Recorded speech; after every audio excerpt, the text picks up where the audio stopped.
At the Glenworth Valley Horse Farm, it's the critical moment for orphan Brûlé. Will surrogate mum Zaji accept the little foal? Because this could mean the difference between life and death for Brûlé.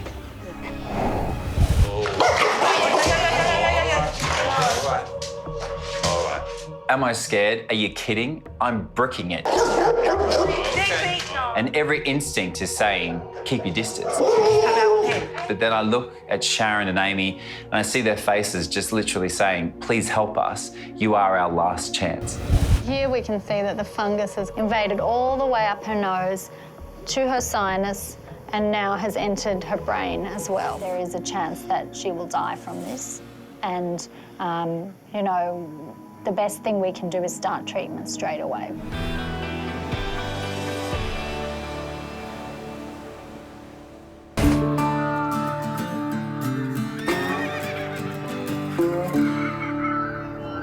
I'm on my way to what I'm sure is going to be a really tough situation. Overnight, a mare has passed away and she's left a foal orphaned. Now, foals need a lot of attention and a lot of care, so I'm on my way there now to see if I can help. Chris is on his way to Glenworth Valley, about an hour north of Sydney. You poor little boy. It's okay. At the stables, a heartbroken Mia and her mother Kerry are keeping a vigil over the little orphan foal they've named Brûlé. This morning I went into the paddock and I discovered that our mare Buffy was lying down. She doesn't usually lie like that. And when I called, she didn't sit up and I knew there was something drastically wrong. I went over and she'd passed away not long before I got there. Hi, Chris, how you going? How are you? Yeah. Average? Yeah, I bet. Hey, I'm really sorry to hear what's happened. Yeah, pretty devastating news, huh? I bet. A little foal in here. Wow, look at you. All right, I might get in there and just see how he's going and then see if we can work out a plan. Plan to be good right now. Yeah, I bet. The moment I meet Kerry, the urgency is written all over her face. And the reason for that is obvious. Brûlé hasn't had a proper drink for a number of hours. So how old is he now? He was born 3 days ago. Yep. And he was a very large foal, as you can see. His mum appeared very healthy, placenta was healthy, everything looked great. And yeah, I was really happy with the way they were progressing and then arrived this morning and most unfortunately she'd had a big bleed overnight and we lost her. You're pretty sure that the reason she passed away was just from a bleed? Sorry, I need to ask these questions to make sure that whatever's affected her isn't something that could have been passed on to him. Anytime a mare dies, you're immediately concerned that maybe the same thing may be affecting the foal. If it was a virus or a serious bacterial infection, then the concern right now would be for Brûlé's safety. Any small problem can become a massive issue for their health very quickly. I think that the best thing is obviously just to give him a check out now, see what sort of condition he's in, because essentially, you know, the clock is ticking for him, as I'm sure you're aware. Very aware, yeah. We need to find him a source of milk, but also a source of company and someone that can really look after him, because even though he's a big boy, he's still a fragile boy, isn't he? Very. It's almost instinctive that any time you lose a mare, you immediately worry about the foal, because maybe there was a virus or a bacterial infection that could be affecting them both. The concern I have is that perhaps there is some deeper medical problem still lurking within him that could really threaten his health immediately. His mucous membrane colour is nice and pink, so he's obviously not lost any blood himself by the looks of it, which is encouraging. Let's have a little listen to any gut sounds here. Yeah, it's all right. It's okay. Okay, we are getting some gut sounds there, but they're probably spaced apart a bit longer than I'd like. So, you know, the worry I have is that if his gut isn't turning over and isn't moving as quickly as it should, then he is at risk of becoming constipated or developing a colic there. Colic is probably the #1 fear of any horse owner, and essentially it refers to a whole group of conditions that cause a horse's gut to stop moving. When it stops contracting, it's at risk of developing these toxins which can then spread around their body and kill them very quickly. The last thing I want to do is just get his temperature. Okay. All right, 37.6. the moment his temperature's in a normal range, which is good news. But Chris is now concerned Brule could be dangerously dehydrated. He's really seeking out a drink. My feeling is that his blood sugar levels, his glucose levels as a result of just that lack of milk are probably falling fairly rapidly. So really, if we're going to get his gut moving and avoid any risk of him going into that hypoglycemic situation just from a lack of energy, we need to find him a permanent solution. We need to find him another mother. Because sure, milk is important, but he needs that company, he needs that nurturing that only a mother can give him. And that mother has to have 4 legs, it has to be a horse, because he needs that round-the-clock care. Yeah. So, do you have any other mares on the property that are really good mothers and could actually handle another foal? Or any that have lost their foals? I've only got the old girl out the front there, and she'd love to take him on, but unfortunately, she hasn't had a foal for a few years, so her milk's dried up. Good boy, good boy. The fact that there's not the perfect mare on a property of 400 horses really shows you just how hard this search is going to be. The added pressure here is that time's ticking. We have to find a solution and find it quickly. If you don't mind, I'd like to see if I can make a few phone calls, see if I can actually find a mare that might have just lost a foal or a mare that's amazing enough to handle 2 foals. This isn't going to be easy. Hello? Hey Rebecca, it's Chris. How you going? Yeah, good, thanks. You? Yeah, good. Hey, a really strange request, but I'm hoping you can help me out. I'm looking for a mare that you may have that we could loan that can act as a bit of a foster mum to a foal that's just lost her mum. We've got mares, but none have recently given birth. Yeah, so nothing that really fits that. No, sorry. I wish I could help. It's a disheartening start, but with time running out for Brule, Chris tries another local stable. I'm looking for a mare that can possibly act as a foster mum. You know what? I think I've actually got the perfect mare for you. You do have something? Yeah, and you know what? I reckon it actually might help her out too. I'll float it down to you right now. Yeah, look, that'd be incredible. Not a problem, mate. I hope she fits the bill. All right, we'll see you soon. See you later. Cheers. No worries. The mare I found is called Zaji, and she's actually had a pretty tough week herself. She lost her foal just a few days ago. As sad as that is, that actually makes her a perfect candidate to fulfil what we need from a mare. All right, I have some good news for you.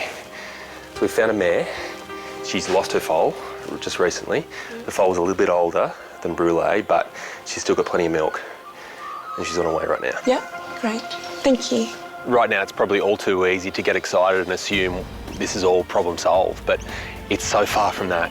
It's not funny, because once this mare arrives, we have to make sure that she does actually accept this foal, because if she doesn't, we're back to square one.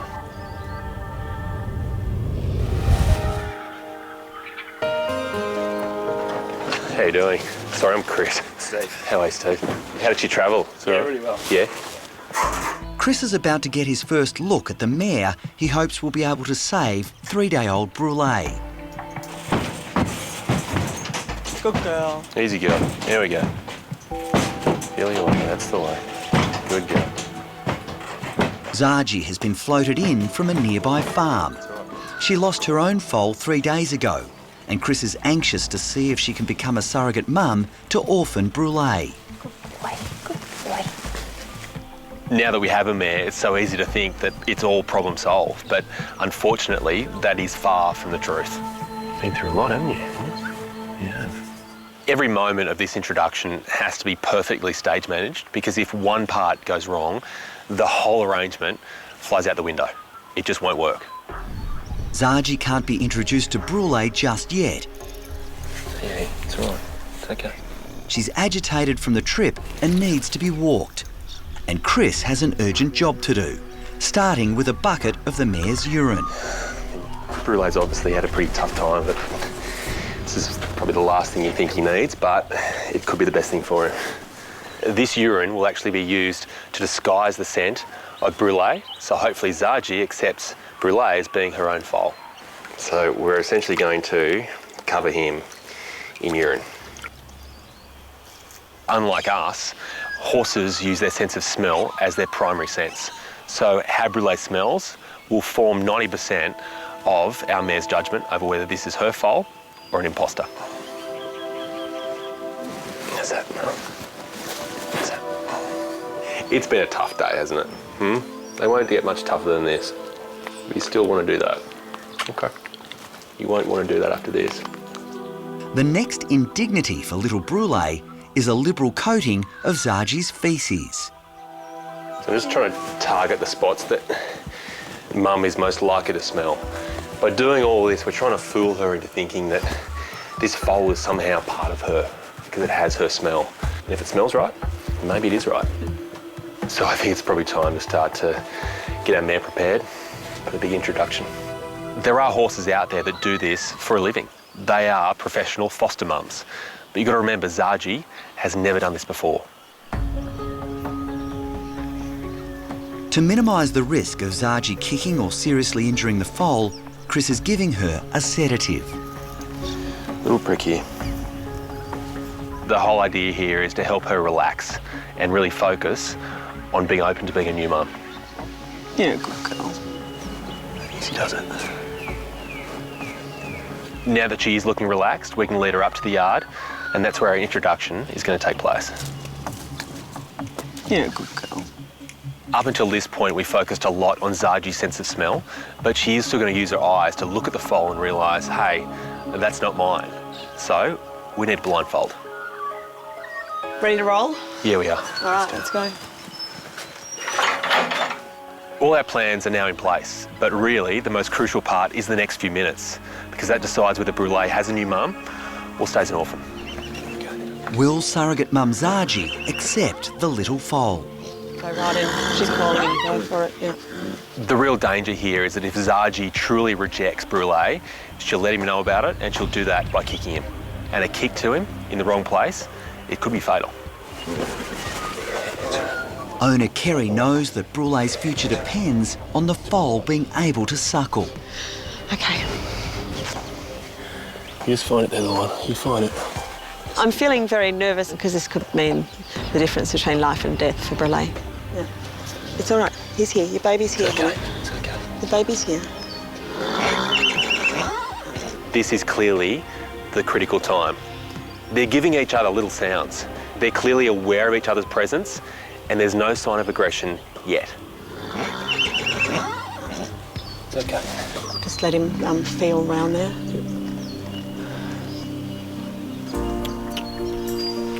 It's on suck.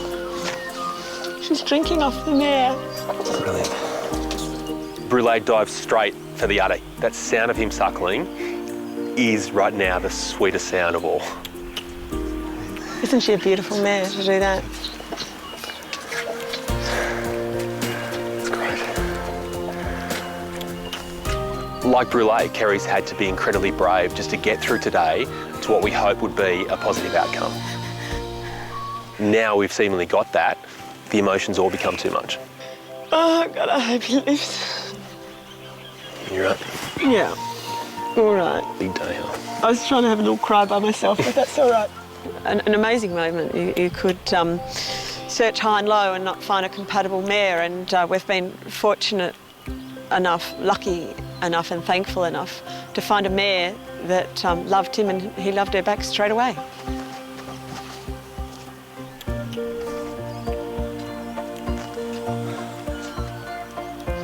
You're a clever boy. She's a lovely girl. He's got a really strong will to live, doesn't he? He's just... He really has. Has. Hopefully, you know, that those hormones of hers will kick in. Those instincts and those maternal urges of hers will still be going once the sedation wears off. And so this will become a lot more comfortable for her, and then she'll be enjoying this. What this little moment has really shown us is that their bond is incredibly strong, and it's getting stronger by the minute. So what this whole situation needs is less human time, more horse time. They're looking pretty good. Awesome. Incredibly relieved. It could have gone either way, and it's great for her, and it's even better for Brûlée. Thank you so much, honestly. It's great. This day had such a sad start, yet through a lot of hard work and a little bit of luck, we brought two horses together that need each other and may just have many happy days ahead.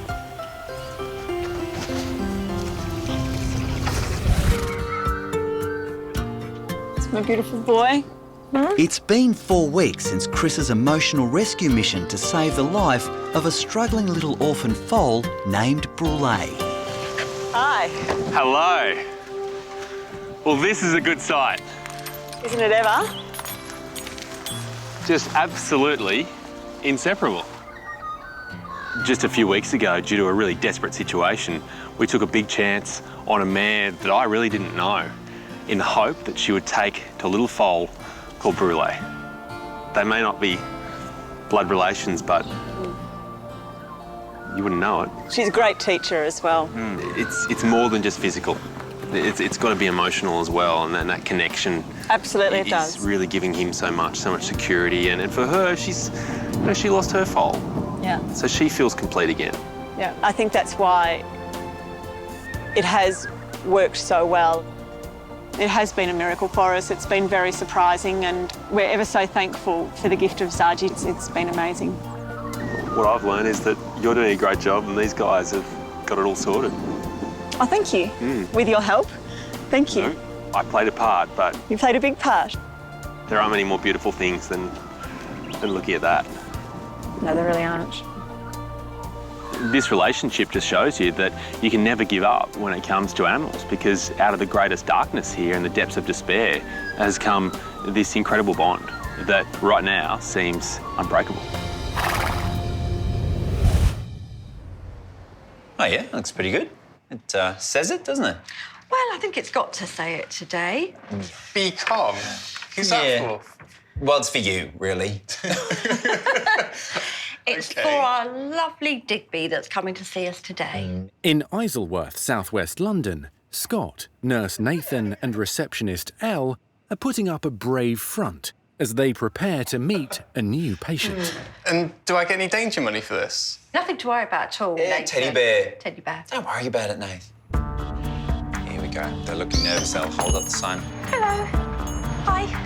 Mother and daughter Sharon and Amy have already warned them about the intimidating behaviour of their 6-year-old Rottweiler, Digby. The problem is the Rottweiler has now developed a mass in his chest. Good boy. Owner Sharon knew she had to find a vet who would take a risk. Digby at home is an absolute softie. He is sweet, he's affectionate, and he loves a cuddle. But take him out anywhere to meet any other dog or anybody else but the immediate family, and that 50 kilograms of love turns into 50 kilograms of raw aggression. To ensure the safety of his staff, Scott has decided to be the only stranger in the consultation room. Even the camera crew must film from outside. Sharon, why don't you jump on that side? Yeah. There you go. Digby hasn't seen a vet for quite a few years, and the last vet he saw didn't know what to do. He was nervous of him, but luckily we found Scott. Sit down. No. Sharon came in to see me after she saw Bam Bam and the way that I treated him in the first series of Vet on the Hill. Calm down. But there's a massive difference between the feisty Bam Bam and the all-powerful 110-pound Digby. It's okay. All right, settle down. I'm not doing anything. I'm not going anywhere. A lot of people would say straight away, that's an aggressive dog, it should be put down. And I understand that. But the situation here is that they got a dog that was friendly and happy and healthy as a puppy. It has grown up to be aggressive, and it's aggressive for one reason, because it's fearful. It is not innately evil. This dog is a friendly dog that gets scared, and he gets scared and then he gets aggressive. Okay. All right, I know. It's a little forward, wasn't it, mate? We always make sure for him we put a muzzle on and he's safe when he goes out. It's just being responsible, really. I'm trying to rush this relationship, which is never a good idea, is it? Okay. Because when we take him out, you get people that stare, and they do make some nasty comments. Why don't you put that dog down? Yeah. It makes me angry. No, we never ever put him down. We love him to bits. But we've had him as a puppy. We've shown no aggression to him whatsoever. So it was inbred from the mother. He's come out on him. All right, stop it. As Digby remains alert and agitated, Scott's still a long way from being able to examine the lump on the Rottweiler's chest. Soppy old thing, aren't you, eh? This job sometimes throws curveballs, and aggressive dogs come in, aggressive cats come in, and you've got to treat them, you've got to deal with them, so you've got to find a way to make it work. All right. So, Amy, tell me about the lump. Like, when did you first find it? I think it was about 3 or 4 months ago. Yeah, about that. Yeah. Ever since I've been trying to find a vet. He was very nervous, moving his arms around. He couldn't get up close to Digby, and when he did, he spoke, and then Digby went berserk. Oh, he's a good, brave boy. After 30 minutes in the consultation room, Scott makes his first attempt to feel Digby's chest. Oh, give you a bit of a tickle there, hey? Hey? Oh. Okay, all right, I know. I'm not trying to win the argument straight away. I know. I'm sorry. The whole time he's lunging at me, I'm just telling myself, be calm, don't react, don't move, stay still. Oh. All right. Am I scared? Are you kidding? I'm bricking it. 50 kilograms of raw muscle power coming at you with bared teeth and growling. Okay. And every instinct is saying, keep your distance. But then I look at Sharon and Amy and I see their faces just literally saying, please help us. You are our last chance. After another 20 minutes, a breakthrough. But you know what I can see with him is I can really see that he is actually a sweetheart. I can see that. Scott finally appears to be gaining Digby's trust. You're trying to be aggro, but I can see you're sweet and lovely, really, aren't you? And look what you're letting me do. Oh, he's a sweet boy. Oh, he's a sweet boy. I mean, the good thing with Scott was that he did remain calm and he didn't have eye contact and he did manage to stroke Digby, which no stranger has ever done. I couldn't believe it, really. I'm just using some acupuncture points as well. There's one on the tip of his ears that just chills him out a little bit. They're always nice. Oh, I feel very honoured. I must say that when I was finally able to touch Digby for the first time, it was exhilarating. I mean, it was like touching a wild animal. And to give him a little scratch under the chin, honestly, it gave me goosebumps. It was amazing. What a handsome big pussycat. Eh? Big 50-kilogram, big teeth pussycat. Good boy. Yeah. It was lovely having the love-in with Digby, but it was always going to end. And it was going to end in the form of a sharp needle in his butt. Do you want to put him into this corner maybe and then he can't push back? And that was never going to bring out his happy side. I went from hero to zero, but sadly it needed to be done to knock him out, but he wasn't impressed. Done. All right, I'm definitely a swear word that I can't say, aren't I, mate? But with Digby's adrenaline pumping out of control, the huge quantity of sedation is not enough. And Digby is still a threat. It was incredible to see just how much drugs this dog took. He was like a rogue elephant. Come on, buddy. Today is all about getting to grips with the lump and actually just removing it. Normally, there'd be a whole bunch of steps and examinations that we do prior to this kind of surgery. That's just not an option with Digby. So what I need to do today is to knock him out. I need to remove the lump and hopefully send them home with good news. All this activity will actually make him go down in a second. He's more likely to crash and sleep. Now he's energized himself, blood supply is flowing, those drugs will kick in a little more. So after 2 injections of sedation, which would have been enough to knock out a rhino, he finally is calm enough that I can get an IV anaesthetic into him. 1, 2, 3. Good boy. Now we've got to get him down the stairs, and I'm walking down thinking, this better not be cancer. Not only because it's dreadful news for any owner, but from Digby's point of view, how the hell am I ever going to treat this dog if it is cancer? So fingers crossed it comes out as something not to worry about. Oh yeah, I can feel it now, yeah. It's quite a decent size. Yeah, it's a big one and getting bigger. Okay, let's get going.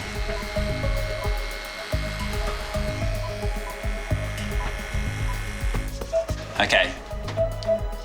So, let's see what this nasty little thing has in store for us.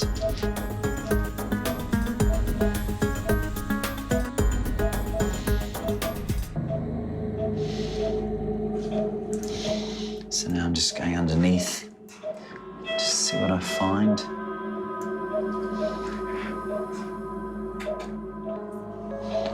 There we go. It's not looking too bad to me. If I cut through the middle. Nath, that looks a hell of a lot like fat. Nice, healthy, white, glistening fat. So that means there's almost certainly to be a lipoma.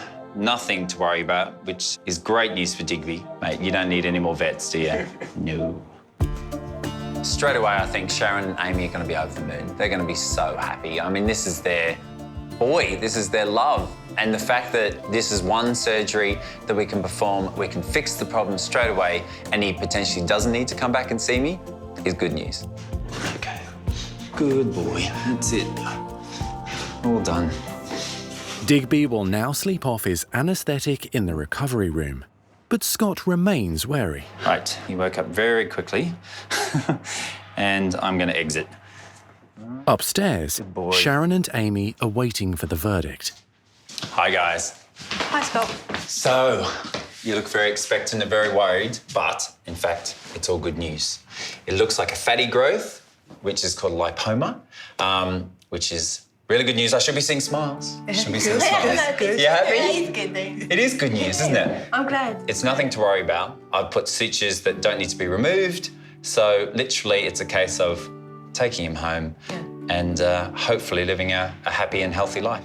I'm glad. I was worried here. I thought it would be something more serious. Yeah.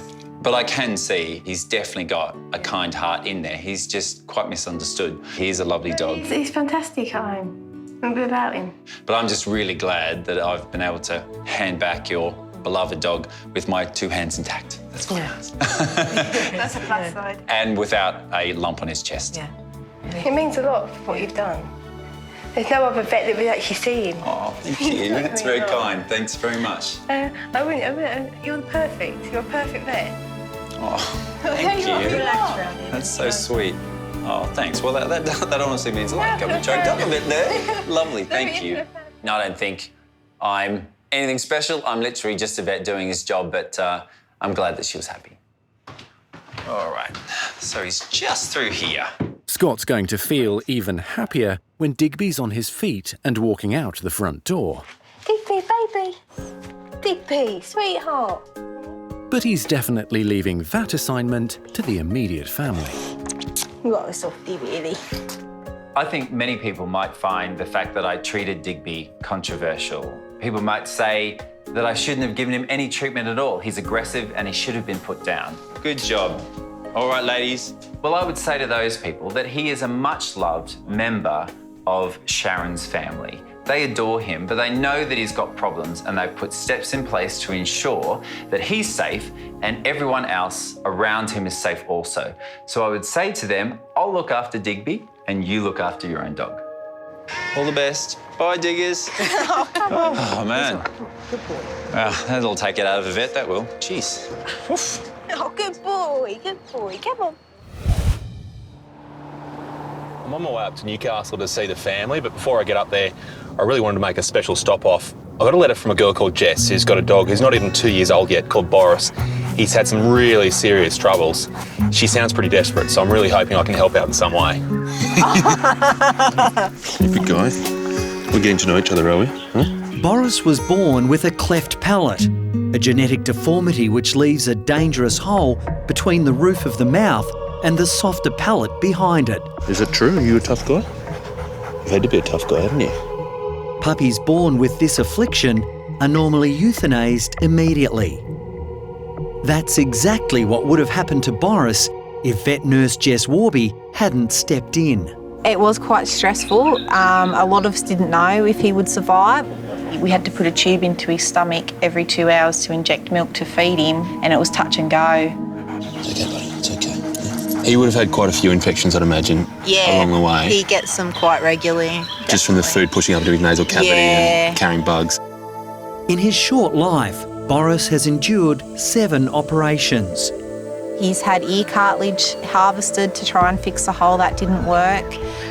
He's had a plate fashioned, like holes drilled in his gums, and that also didn't work. Oh, wow. Okay. If I don't do anything, he will get to the point where he'll just be very sick, and yeah, it'll be time for him not to be with us any longer, which is really scary for me. Good boy. Good boy. Chris will now arrange for Jess and Boris to meet with surgeon Andrew Marchevsky at SASH. So basically, you're my last hope. It's no pressure. No pressure. No pressure at all.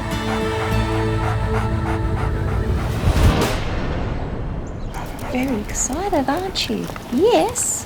Jess has arrived at SASH to find out Boris's fate. One way or the other, I'm going to know which way it's going to go.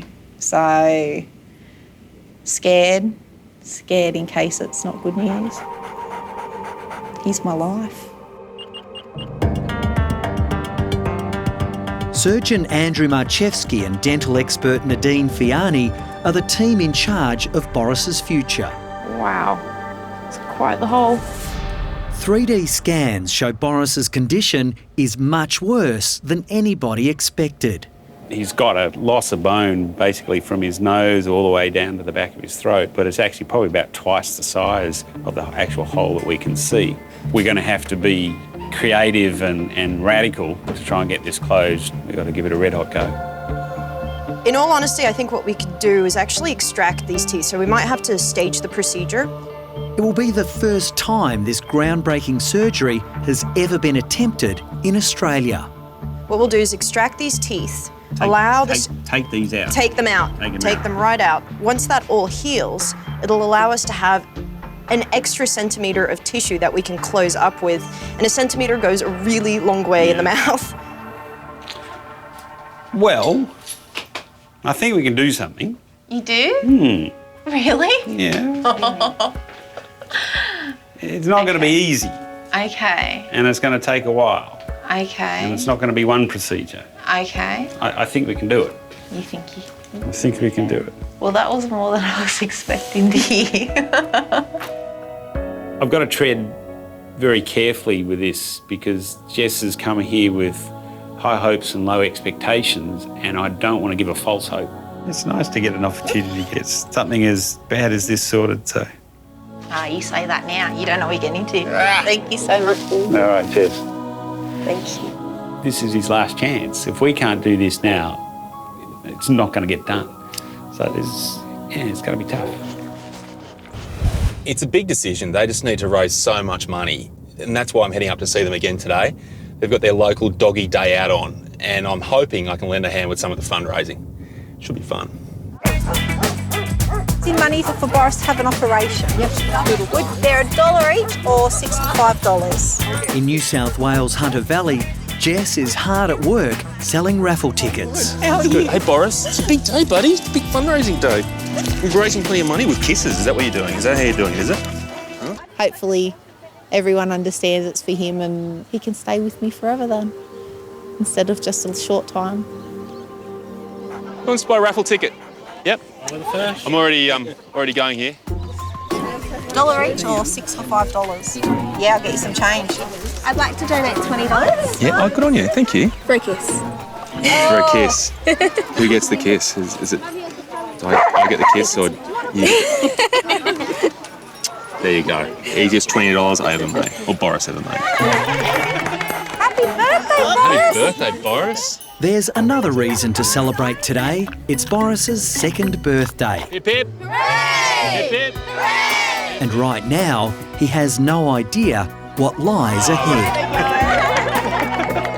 Look at him go! It's been a massive challenge for Jess to bring up a dog like Boris, but to now try to raise money, this has been one hell of a mountain to climb for her. She's doing well so far, but it's not over yet. Yes, and I will eat more cake. That's enough, Boris. Hi, Jess. How are you? Hi, Boris. How's a good boy? The day has finally arrived for the first of Boris's radical operations. I'm a little bit scared to get my hopes up too high and get my heart broken again. Okay, you be good boy. All right, Jess, you be brave too. Thank you. All right, come on, Boris. Bye. Good boy. Oh, I'm happy to leave. Yeah, come on. If today's surgery doesn't work, Boris is on limited time. What we're seeing is the tip of the iceberg. The actual real hole is probably twice that size because there's no bone underneath this, which there should be. Dental surgeon Nadine Fiani is heading the revolutionary operation. We are going to take the teeth away in order to give ourselves as much tissue to be able to close that hole off. And at the moment, it's really the teeth that are standing in our way to reach all that lovely, lovely healthy tissue in the cheeks. But his teeth are perfectly healthy, and so they're in there rock solid. And it's not just one tooth, there's 9 or 10 we're going to have to take out like this. In this case, a little bit of muscle does help. Boris's smile may never be the same, but he's been left with enough teeth to be able to eat normally. Oh my God. Right, it came. Bone is intact.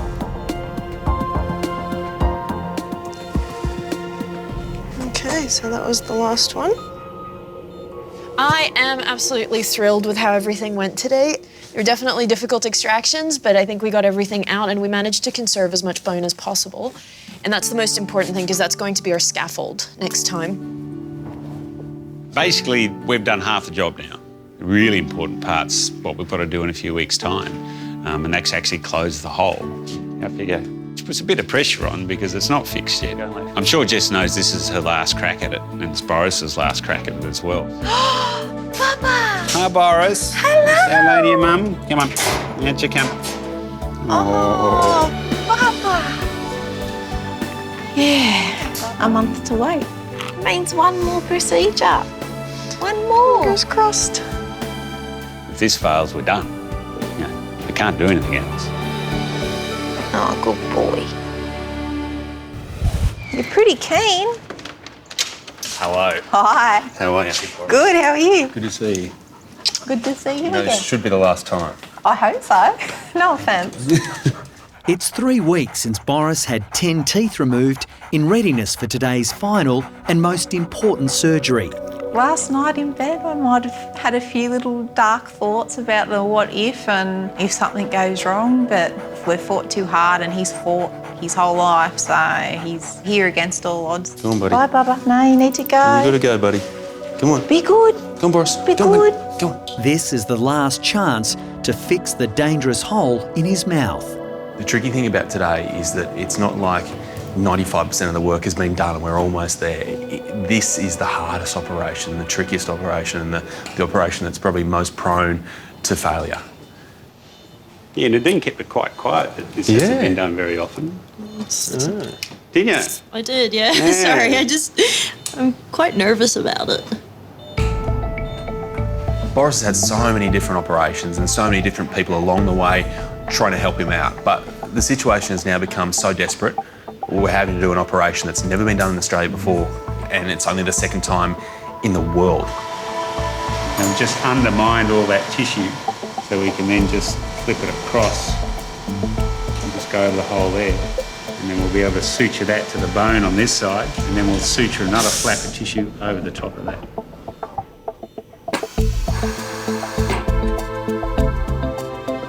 The surgery is slow and painstaking. After a marathon 4 hours, it's finally complete. Righto. Awesome.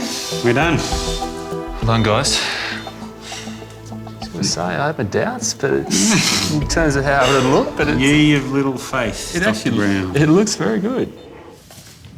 Hello. How are you? I'm good. You know, you were hoping for a good result? Yeah? You just got it. Oh my God, are you serious? How good of a result? Oh my God, are you serious? Yeah. He's gone really well. Really? Yeah, really There well. was plenty of tissue? Yeah.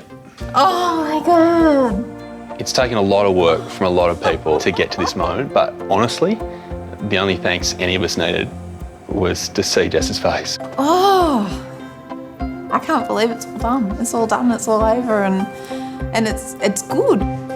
Oh, Papa! Oh, Oh, you look sore. He looks tired, doesn't he? You just can't forget it's been such a long and a really tough journey to get to this point. And even though Jess wasn't in that surgery today, it was her that fixed Boris. She saw something in him from the start that was worth saving. She wouldn't take no for an answer, and today, she got a reward. 2 months later, Boris is fully recovered and the ordeal is finally over for Jess. I think he's better looking now. Now he's got the fungus out, it makes him look tougher. I know. It's done, he's fixed. Now we can just relax and just enjoy life.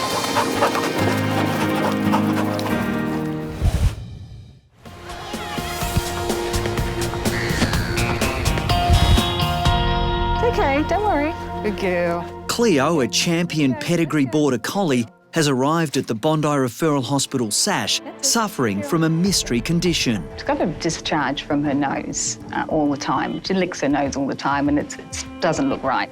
One day started doing this horrible coughing, sneezing, it sounded like she was drowning in and an asthma attack all at once. And it was just came out of the blue and was like, oh my goodness, what's going on here?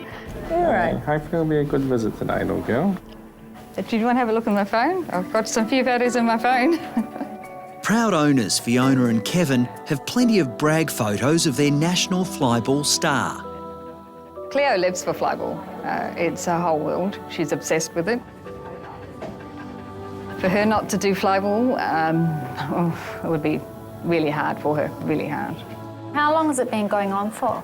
She's only been really bad the last week or two. Yeah. Okay, and it's definitely getting worse. Yes. Yeah, daily getting worse. All right. Emergency vet Lisa Chimes is now waiting for the results of blood tests taken earlier in the week. So what I'm doing now is I'll just check if she's got air flowing through that nostril. So it's a pretty simple test. Yeah.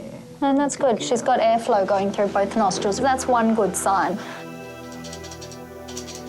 It could be something as simple as a foreign body, like a grass seed that's in there. We can pull it out, problem solved. But then there's more complicated things like fungal diseases and tumours and things like that. Yeah. Let's wait for those blood results. Once we get them, that will track us in the right direction where we need to go next. Cleo is everything to us. She's a very, very special little girl. It's horrible. It's really, really horrible. The Border Collie's test results have just come in. Oh, no. Oh, I was really hoping that it wasn't going to be this.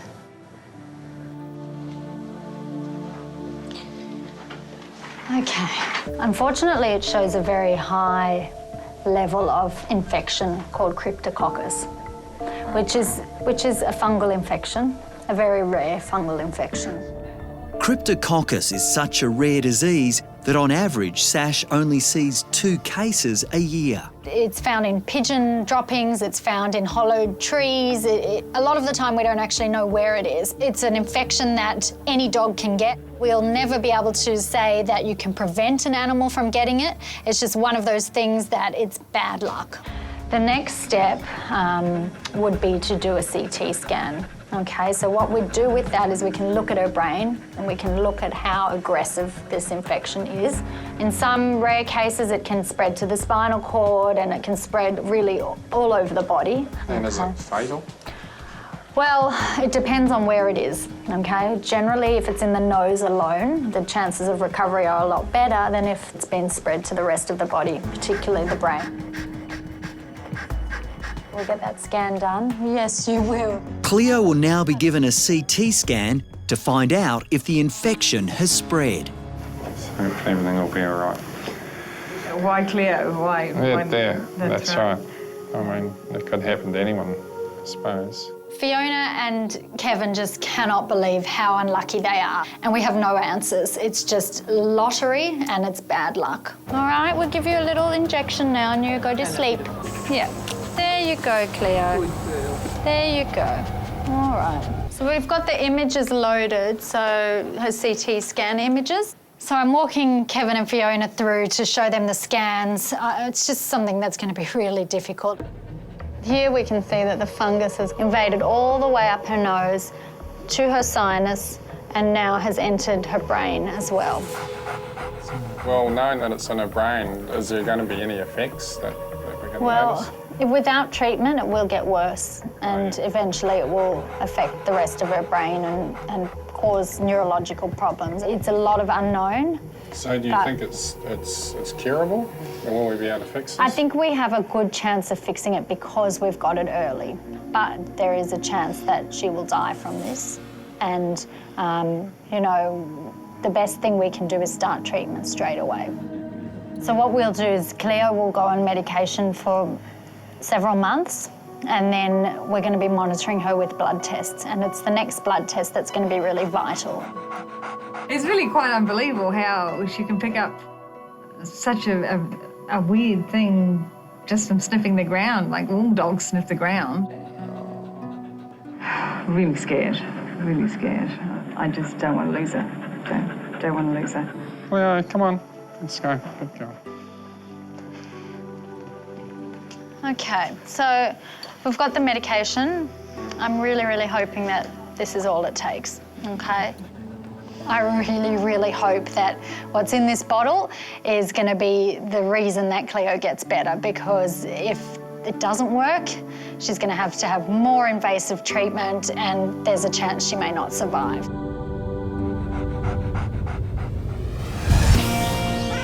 She's quite good with taking the medicine now. It's been 3 weeks since Cleo was diagnosed with the rare and dangerous fungal infection Cryptococcus. It started in the nose and spread to her brain. Very good at waiting now, aren't you? No, your favourite time of the day. There you go, good girl. Every day, Kevin and Fiona hope this medicine is winning the war. A couple of weeks after we started giving her the medicine, she went and got a ball and dropped it at my feet. And I literally burst into tears because she hadn't done that for such a long time. It's just, she's doing really well. We're very happy, very hopeful. God, look at that pass. That was a 0 pass. And we won. That's awesome. The border collie is now allowed to do limited exercise, but can no longer compete in her beloved flyball. That good flyball dog. We'll get there. Hey, we'll get there. Cleo's medical bills are already more than $4,000. Our flyball club, we were really blown away by it. They have decided to run a extra competition in the year. They have said the funds that they raise from that will go towards Cleo's further treatment. I'm getting emotional here. Just very humbled, very grateful, slightly embarrassed about the whole thing. Yes. While Kevin and Fiona's other 2 pets, Kaya and Selena, will be competing, Cleo will have to stay home to stop her getting overexcited. We sort of have to remind ourselves that no, she's not actually better. We need to find out what the blood test says and quite apprehensive about it, but really hopeful. Yeah.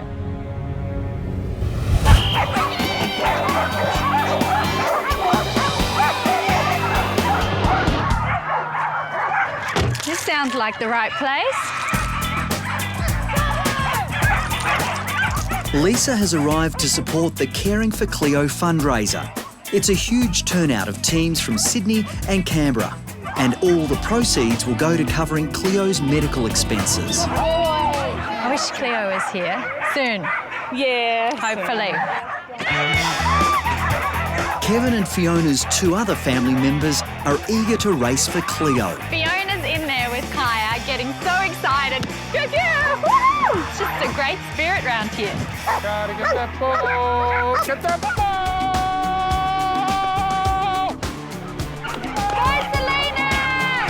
Good girl, yes, clever girl.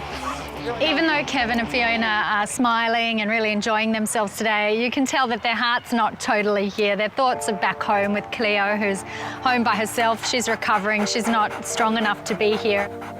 Kevin and I would really just like to say thank you to all of you for coming. We're very, very grateful for this. You guys are amazing. We love you all. It's really touching to see everyone there with a tear in their eye. We all just really feel for them, and we're all hoping, really, really hoping that Cleo is going to pull through this. Thank you so much for all you've done. Today, nearly $4,000 has been raised for Cleo. I know nothing's guaranteed, but we've got fingers, toes, everything crossed, hoping that she'll be able to come back and race again. Thank you.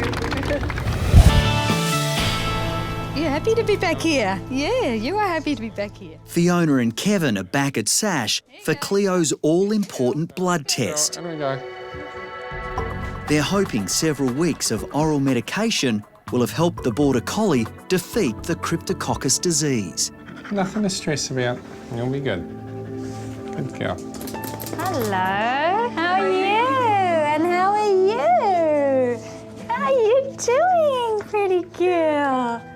Kevin and Fiona have been counting down the days until today. They've been treating her, following all our instructions, but today's the day we take blood from Cleo, we send it to the lab, and we hope like hell that it's a positive result. And there's no discharge or anything from the nose. Nose is clear. No, we haven't had any wheezing or nothing. Or that horrible breathing that she was doing for a couple of weeks now. Yeah, quite a while. Yeah. Even though Cleo's looking good on the outside, the exterior of her is not really reflective of what's going on inside. Brave girl, Cleo. Good girl. Good girl. Cleo's fate is really in this tube. If the levels have gone down, then it's great. She can stay on the medication she's on. But if the levels are the same or higher, her battle's just begun. Were you a big brave girl? I'm sure you were. Yeah, I'm sure you were. Even though Cleo's looking so good, I know that she's got disease in her brain. I just don't want to get my hopes up. That's it. Here we go. Good girl. Hello. It's the day Fiona and Kevin have been waiting for. The results of Cleo's blood tests will finally tell them whether they're winning the battle to save Cleo from the horrible disease Cryptococcus. We're expecting it to be good news. Hoping it to be good news, yeah. Well, I'm not going to keep you waiting any longer. Unfortunately, the result is the same. Okay. That's really... Are you sure? It's hard to take. Yeah. I'm so sorry. I really wasn't expecting that. No. No, that really came from left field. We had fairly well convinced ourselves that it would be a positive result. It's honestly one of the hardest pieces of information I've had to give out. They were absolutely shattered. Right, I know. That means that's it. Yeah. Yes. It's not what we were hoping for. But, you know, with it being so rare, we couldn't look into the future and predict what was going to happen. But, I mean, to look at her, you'd say she was 100% healthy. But we know it's otherwise. We'll find a way through, we always do. Hey, little girl. So we have a couple of options now. Option one would be to increase the dose of the fluconazole that she's been on and see if we get an improvement. Yeah. Or to just cut our losses and start her on intravenous infusion. You can kind of think of it like a human going to get chemo treatment, but the biggest risk with it is that it can be toxic to the kidneys. It's an unenviable decision for Fiona and Kevin. There are no guarantees with either treatment. Really sorry. We were really hoping that we wouldn't have to even think about having to do the next step, but it looks like now we do have to think about it, so. Now, Cleo, you look after Mum and Dad. That's what you need to do. They've been looking after you, but I think it's your turn to look after them for the next few days. Hey, miss? We haven't lost the battle yet, okay? So we're not giving up, we have other options, okay? It's just unfortunate and I'm disappointed and I'm sorry. It's really difficult saying goodbye to Kevin and Fiona. They've got to go home now and have a long, hard think about what they're going to do next. I've given them all the treatment options. They know there's no guarantees and the next step is up to them. 3 months later, and look who's back in the flyball ring. Yay, good girl. I didn't actually think we'd get back here. Ready, go! Come on! We're very, very happy to have her back racing, and yeah, it's all very exciting. She's just so happy. No being left behind today. No. Fiona and Kevin decided to take the option of doubling Cleo's medication. Good girl. And the champion has showed an amazing improvement. We've decided not to go ahead with the next level of the treatment, the intravenous drugs, mainly because it's just such a big ask to put her through. Do you want me to play? It's 3 days a week, taking her to the vets, leaving her there, and there's no guarantees that that'll change anything anyway. Come on, Cleo, come! The medication hasn't cured Cleo of cryptococcus, but for now the disease is under control. Definitely happy with the decision. She's looking fantastic, so it's, you know, pretty much all we can hope for. Come on, we're going to do it all again. I'm just so happy that Cleo's back in the flyball ring, doing what she loves. I don't know what the future holds, but what really matters is that right now, Cleo is happy. And that's all that counts. Yeah, clever little girl. Hey, good girl. Thank you. I'm Dr. Kate Adams and welcome to Bondi Pet, a new destination for pet health and well-being. Our site is filled with everything to fulfill your pet's needs so that you can make healthy choices for your pets.